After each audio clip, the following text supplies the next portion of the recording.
menentang ada dengan Al-Quran ya? Ya. Assalamualaikum warahmatullahi wabarakatuh. Waalaikumsalam warahmatullahi wabarakatuh. Alhamdulillahirabbil alamin, amma ba'du. Langsung saja, saya Dani Alfiani dan rekan saya Husni Rizky Barakah. Kami itu di sini akan mengupas atau membahas mengenai sejarah Al-Quran pada masa Khulafa Rasyidin yang pertama. Nah, sebelumnya video ini itu dibuat guna memenuhi tugas akhir semester mata kuliah Tarikh Al-Quran yang diampu oleh Bapak Najib Saifullah MAG. Oke, langsung saja ya, kita masuk ke pembahasan. Setelah kita ketahui bahwa Al-Quran itu sudah ada pada masa Nabi Muhammad SAW.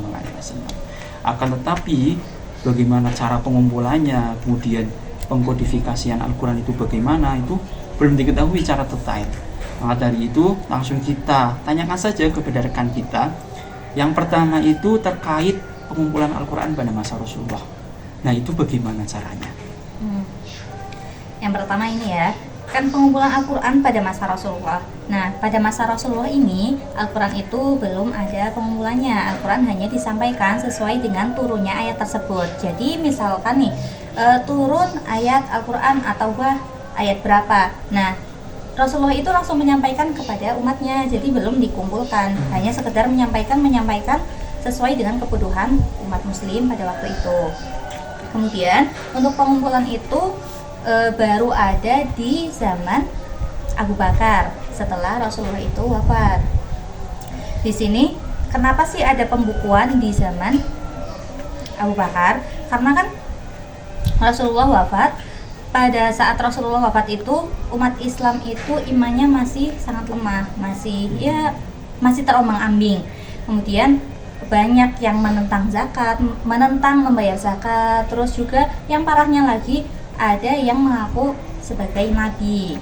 Nah, karena itu Abu Bakar sebagai pemimpin di masa itu resah akan hal itu. Akhirnya Abu Bakar itu ingin bahasanya apa ya, untuk bukan meluruskan tapi untuk menegaskan bahwa umat Islam itu bagaimana. Nah, dengan penegasan tersebut Abu Bakar menegaskan itu untuk menumpas orang-orang yang mengaku sebagai nabi dan orang-orang yang tadi tidak mau membayar zakat. Nah, karena ingin menumpas itu terjadi yaitu perang Yamamah. Di sini perang Yamamah di sini itu pada perang Yamamah ini banyak hufat atau menghafal Al-Quran yang meninggal dunia. Dengan begitu otomatis kan Al-Quran ini bukan makin sedikit, tetapi karena banyak yang penghafal Al-Quran yang meninggal, jadi kan takut gimana barangkali Al-Quran itu nanti punah, Al-Quran itu nanti tidak lestari. Jadi di sini ada yang namanya pembukuan pada zaman Abu Bakar. Ada pengumpulan di zaman Abu Bakar. Oke, jadi pada masa Rasulullah itu belum ada pengumpulan ya? Belum. Cuma jadi ayat itu turun, kemudian Rasulullah langsung menyampaikan. Iya, betul. Berarti tergantung kondisi masyarakat di situ ya? Iya. Oke. Kemudian yang kedua nih, tadi kan sudah dijelaskan bahwa Rasulullah setelah wafat itu kemudian memberikan amanat kepada Abu Bakar. Nah, pada masa Abu Bakar kan otomatis juga berkaitan dengan Al-Quran ya? Iya, pasti. Pengkodifikasian Al-Quran. Nah, itu bagaimana itu pada masa Abu Bakar itu?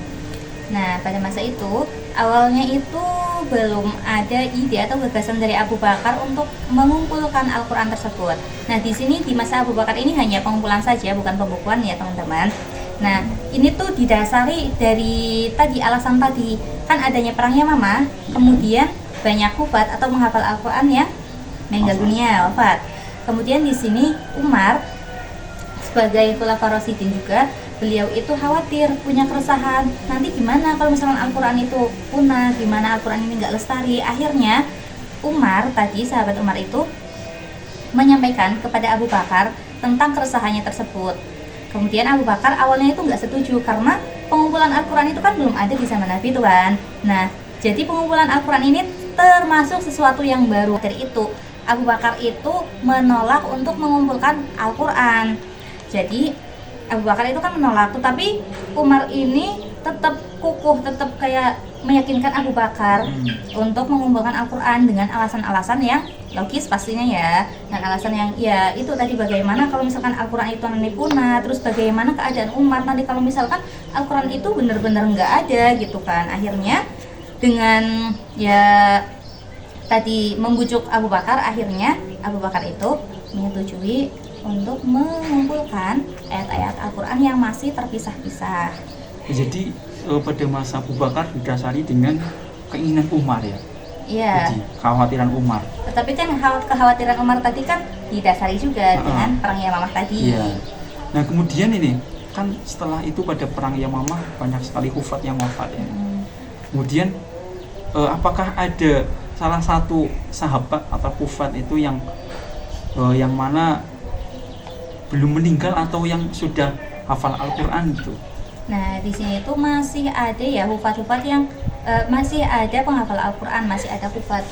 Tetapi hanya sedikit karena kan sudah banyak yang meninggal pada perang Yamamah tadi. Nah, salah satunya yaitu Zaid bin Tsabit. Nah, setelah tadi Abu Bakar itu menyetujui, Abu Bakar punya ide nih, minta tolong ke Zaid bin Tsabit buat mengumpulkan ayat-ayat Al-Quran. Nah itu bagaimana caranya itu pengumpulan Al-Quran kepada Zaid bin Tsabit itu?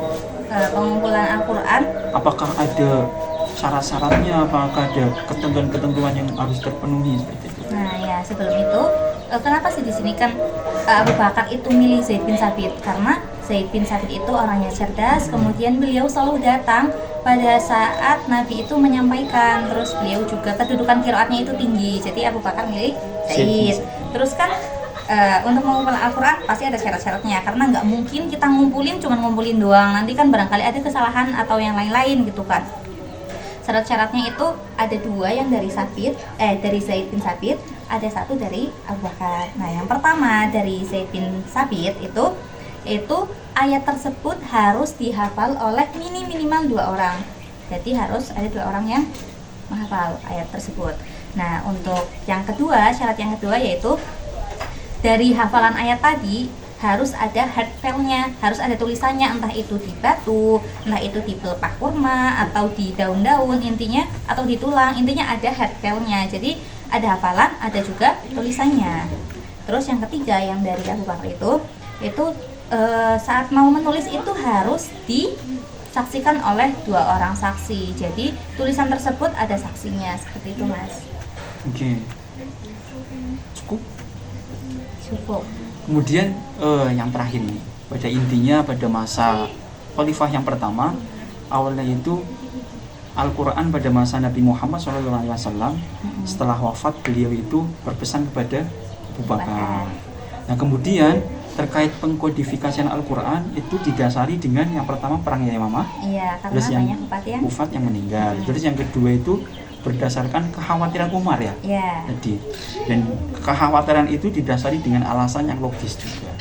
Nah kemudian terkait pengumpulan ayat Al-Quran itu yang tadi Abu Bakar itu berpesan kepada Zaid bin Tsabit, itu ada beberapa syaratnya juga yang harus dipenuhi.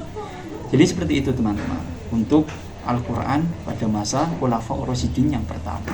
Nah itu sedikit penjelasan dari kami. Cukup sekian dari kami. Wassalamualaikum warahmatullahi wabarakatuh.